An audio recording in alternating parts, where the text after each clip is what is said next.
Bismillahirrahmanirrahim. Assalamualaikum warahmatullahi wabarakatuh.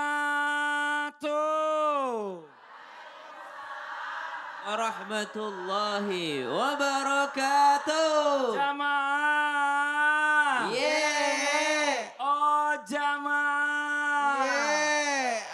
Alhamdulillah. Alhamdulillah. Alhamdulillahirabbil alamin. Allahumma sholli ala sayidina Muhammad wa ala ali sayidina Muhammad. Rabbis rahli sadri wa yassirli amri walul uqdatam min lisani yafqahu qouli. Shadaqallahul azim. Jamaah Islam itu indah yang dirahmati Allah, masyaallah. Alhamdulillah. Hari ini kita bertemu lagi di Islam itu indah dan terima kasih banyak buat jamaah yang sudah hadir dari Palembang, tepuk tangan dulu, masya Allah, dan juga dari Brebes. Assalamualaikum Ibu, Bapak, walaupun cuma satu. Masya Allah, senang banget ya. Makasih banyak udah mampir ke studio Islam Itinda dan juga jamaah Islam Itinda yang di rumah yang dirahmati Allah. Sebelum kita mulai pertemuan kita hari ini membahas tema kita bersama guru-guru kita lihat terlebih dahulu sebuah video tayangan tentang gencatan senjata di Palestina. Ini dia tayangannya. Seperti yang diketahui, gencatan senjata terbagi dalam 3 fase. Pada fase awal mencakup pembebasan sandera perempuan, anak-anak, lanjut usia, serta penghentian serangan hingga lebih banyak penyaluran bantuan kemanusiaan. Kemudian fase kedua bertujuan untuk mengakhiri perang dan fase ketiga akan mengimplementasikan rencana rekonstruksi Gaza. Masya Allah, gimana Bu ngelihatnya Bu di Palestina itu ternyata akhirnya gencatan senjata juga. Alhamdulillah ya Ustaz, ternyata Iya. sekarang sudah lega, kita Masya sesama Allah. Muslim turut Bergembira senang, ya, ada bergembira, titik terang ya, soalnya. ya. Jadi Masya Allah, Alhamdulillah nih mudah-mudahan ya semua perperangan yang terjadi di sana semua pokoknya benar-benar berhenti. Jangan sampai lagi ada kejadian lagi yang tidak diinginkan dan cuma hanya isu semata aja tuh gencatan senjata. Bagaimana Ustadz Maulana? Yang jelas kita ini bersyukur semua mata memandang seluruh Masya dunia Allah. mengharapkan perdamaian. Benar. Dan ini bukan persoalan agama tapi persoalan kemanusiaan. Masya Allah. Ibu namanya siapa Ibu? Ibu Ibu Rotia. Rotia. Rodia. Oh Rodia. Rodia.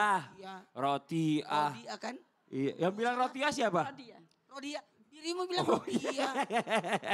Makasih banyak, dari mana Ibu? Dari Majelis Taklim Al-Hidayah Brebes Kalikang. Dari Brebes, tepuk tangan dong. Makasih banyak Ibu Rodia. Boleh kembali ke tempat, silakan. Iya. Baiknya Bu. Mic-nya boleh. Ya, kamu gak dianterin? Oh ya, lanjut silakan Ustaz Maulana. Izin Habib dan Ustaz Sam. Bismillahirrahmanirrahim. Allahumma salli ala sayyidina Muhammad wa ala ali sayyidina Muhammad. Kebanyakan orang berkata, kenapa Allah belum mengabulkan doa kami? Kenapa? Ternyata semua doa itu dikabulkan. Cuma caranya, dengerin dulu, mohon maaf, tanpa menggurui hanya mengingatkan. Tidak pernah merugi orang yang berdoa. Karena doa itu ibadah, diterima menurut kita atau tidak diterima, terserah. Yang penting kita sudah berdoa. Mohon maaf, doa itu dikabulkan dengan 3 cara.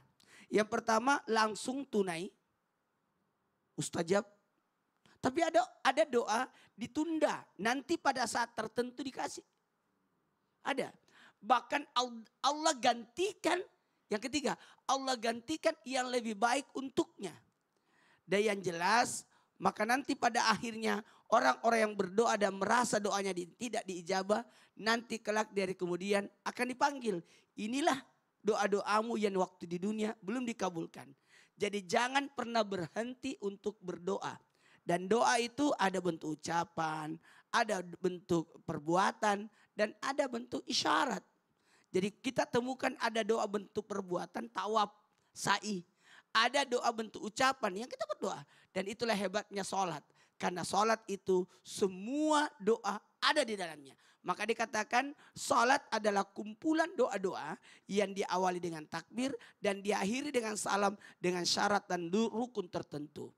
Mohon izin ada juga doa bentuk isyarat. Betul, tapi Doa bentuk isyarat. kita juga berpartisipasi juga mendoakan semuanya. Ya, betul. Supaya benar-benar ini cuma bukan isu aja nih Palestina, Ya. ada gencatan senjatanya. Betul, ya, betul, Masya betul. Allah. Ini katanya gencatan senjatanya ada beberapa tahap. Mm-mm. Tahap yang pertama bantu sudah bisa terbuka.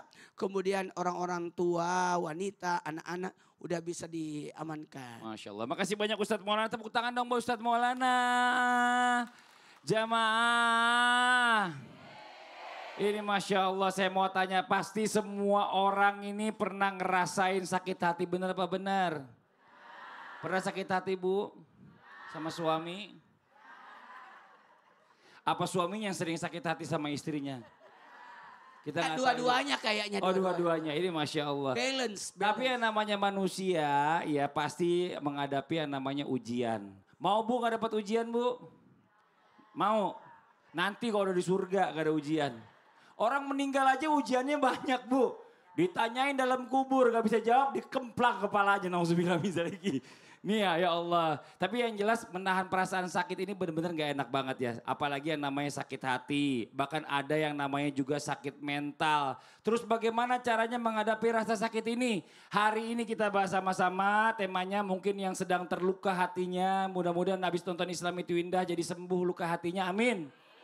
Apa sih temanya? Temanya adalah sesakit apapun akan kulewati. Alhamdulillah. Jamaah. Ada video tayangan lagi nih ya. Tentang apa? Tentang kesal dengan suami, istri tak sengaja habisi nyawa bayi sendiri. Nauzubillah summa nauzubillah. Ini dia nih tayangannya, silakan. Itulah pengakuan DB, seorang ibu warga Dusun 2 Desa Soba, Kecamatan Amarasi Barat, Nusa Tenggara Timur yang diperiksa penyidik PPA Polres Kupang Rabu kemarin. Urusan dengan polisi itu berawal akibat amarah DB pada sang suami yang baru kembali ke rumah setelah 11 hari. DB yang pada Senin 13 Januari dipukuli suami membela diri dengan niat membacokkan parang ke arah suami. Namun ternyata sabetan yang menyasar bayi yang sedang dalam gendongan suami. Akibatnya, buah hatinya meninggal dunia. Inna lillahi wa inna ilaihi raji'un. Ini dia ya, kadang-kadang yang namanya rasa sakit hati ini bisa menyebabkan emosi. Orang kalau udah emosi aslinya keluar. Benar ya Bu ya? Kata-kata binatang lah semuanya keluar semua. Nauzubillah min dzalik. Takutnya Bib ada yang sampai khilaf. Tadi akhirnya bertindak di luar nalarnya sendiri. Nauzubillah summa nauzubillah. Nah, yang namanya rumah tangga, enggak semuanya rumah tangga itu hidupnya mulus-mulus saja. Benar apa benar Bu? Ada pasti berantem-berantem kecil ya. Tapi ada juga yang berantem gede, bahkan sampai nauzubillah min dzalik KDRT atau kekerasan dalam rumah tangga. Yang akhirnya memilih untuk berpisah. Nauzubillah. Sampai akhir-akhirnya udah berpisah trauma. Yang trauma ini bukan cuma perempuan nih. Bahkan takutnya anak-anaknya juga trauma ya. Betul. Nah terus apa yang harus dijalankan nih Bib nih supaya hal-hal ini nih nggak menjadi satu trauma buat keluarga ataupun mungkin orang yang sudah bercerai ataupun mungkin keluarganya. Mohon izin penjelasannya Bib. Tepuk tangan buat guru kita Habib Muhammad Syahab. Assalamualaikum warahmatullahi wabarakatuh. Waalaikumsalam warahmatullahi wabarakatuh. Alhamdulillahi rabbil alamin. Allahumma salli wa sallim ala Sayyidina Muhammadin wa ala ali Sayyidina Muhammad. Izin Ustadz Maulana, Ustadz Syam, Mas Fadli, ibu-ibu semuanya. Jadi masalah rumah tangga. Bu, rumah tangga. Terus kalau rumah yang gak ada tangganya disebut apa? Nanti kita cari jawabannya. Artinya seorang laki-laki itu diingatkan oleh baginda Nabi besar Muhammad. Di dalam suatu hadis yang mulia, Allah Subhanahu wa taala melalui Rasul itu mengingatkan. Apa kata Nabi SAW? Takutlah kalian, inti maknanya. Takutlah kalian kepada Allah Subhanahu wa taala tentang urusan wanita atau tentang urusan istri. Kenapa? Ini istri kita ambil amanah dari Allah Subhanahu wa taala. Istri kita lamar. Sama seorang bapak, Mas Fadli, seorang ayah, beliau punya anak perempuan. Ketika ingin menikahkan dengan seseorang, bukan sesuatu yang gampang. Kita manjakan anak kita dari kecil sampai besar, kita didik, kita sayang, dan kita pengen serahkan kepada seorang laki-laki. Dan kita pengen laki-laki ini aman, menjaga kita punya anak. Betul atau tidak? Bukan diserahkan untuk dikasari atau diomeli, bahkan sampai naudzubillah min dzalik main tangan misalnya. Nah apabila seorang sudah kena hal yang demikian rupa, Masya Allah menimbulkan satu trauma pasti. Seorang istri menimbulkan suatu trauma, seorang anak menimbulkan suatu trauma. Bagaimana cara menghilangkannya? Tetap kita menghilangkannya bersandar kepada Allah Subhanahu wa taala. Makanya kita disuruh dua hal. Kata Nabi SAW, pertama bersangka baik kepada Allah Subhanahu wa taala apa yang terjadi di dalam rumah tangga kita. Dan yang kedua bersangka baik kepada umat manusia. Apa yang terjadi memang menimbulkan bekas, tapi insya Allah tidak akan lagi itu timbul bekasnya dengan yang lain. Bener. Nah kan memang sebenarnya gini, namanya manusia itu semuanya itu nggak sama. Bahkan laki-laki juga nggak sama Bib ya. Betul. Kan ada lagunya, tidak semua laki-laki ya. Nggak semua laki-laki salah. Laki-laki Iya. seperti Ustadz Maulana. Iya. Makasih banyak Habib. Tepuk tangan buat Habib Muhammad Syah, Masya Allah. Jamaah. Ada video lagi nih yang sama-sama perlu kita lihat ya tentang ketika ada partner kerja yang gak akur. Wah ini bahaya nih, coba kita lihat tayangannya, ini dia. Ya ini Masya Allah, tepuk tangan dong Bu. Tapi gini benar ya Ustaz Syam ya. Kalau kita bicara masalah kerja di kantor, pasti namanya rekan kerja ini gak semuanya juga yang baik sama kita. Betul. Ada aja yang namanya rekan kerja ini juga yang gak cocok dalam hal terutama untuk pekerjaan bareng-bareng. Nah ini ya. Tapi secara profesional walaupun kita nggak suka sama orangnya atau mungkin orang yang nggak suka sama kita tetap kerja ini harus benar-benar yang sesuai dengan aturan dan profesionalisme. Wah ini Masya Allah. Walaupun ada rasa sakit hati. Terus bagaimana nih caranya nih ya? Bisa melupakan rasa sakit hati tersebut biar kita bisa fokus dengan pekerjaan supaya pekerjaan juga hasilnya bagus ya. Karena jangan sampai kita memilih akhirnya males kerja gara-gara ada dia. Nah nauzubillah min dzalik. Mohon izin penjelasannya. Tepuk tangan buat guru kita Ustadz Syam. Bismillahirrahmanirrahim. Tabi guru Habib Muhammad, Ustaz Maulana Mas Fadli serta guru-guru kami yang dimuliakan Allah Subhanahu wa taala. Al-Qur'an surah Al-Ahzab ayat 70-71. A'udzu billahi minasy syaithanir rajim.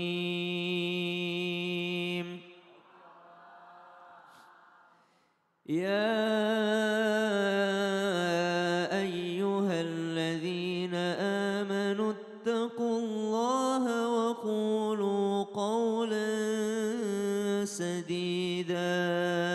Allah يصلح لكم أعمالكم ويغفر لكم ذنوبكم ومن يطع الله ورسوله فقد فاز فوزا عظيما.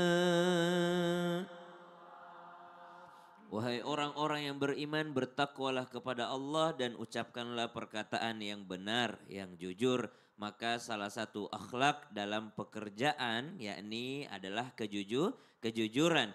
Maka ketika kita melihat bagaimana baginda Nabi SAW bisa fokus dengan apa yang menjadi tujuannya, yaitu menyebarkan ajaran Islam, yaitu mengajarkan Al-Quran, yaitu memperluas wilayah kekuasaan Islam pada saat itu. Meskipun di antara pasukan ataupun daripada pasukannya baginda Nabi besar Muhammad SAW ada yang tidak melaksanakan tugasnya dengan baik. Akhirnya membuat Nabi SAW merasa dikhianati atau dikecewakan. Tapi Allah Subhanahu wa taala menurunkan firman-Nya kepada Nabi Muhammad SAW.